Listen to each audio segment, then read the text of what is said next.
Alright, I'm doing a tutorial on Feed the Wolf by Breaking Benjamin, but I'm only doing the intro. And it's on acoustic, so it's going to be harder, and it's in drop A tuning, but I'm just in standard. So, first it goes.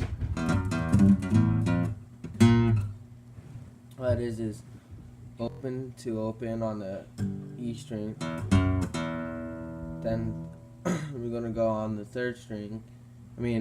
E string, 3rd fret, then 2nd fret, then open, so then you hit the A string, 1st fret, so then you go again, but bar on the 3rd fret,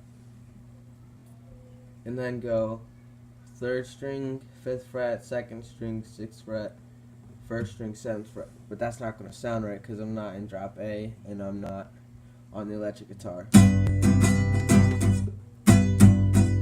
No. And then I'm pretty sure after that it goes like this. You're gonna bar 2nd fret and 3rd string, 4th fret, 2nd string, 5th fret. And then you're gonna play like this power chord. Bar 3rd fret and play the 3rd and 4th string, 5th and 6th fret like that. That's basically it. Subscribe and like.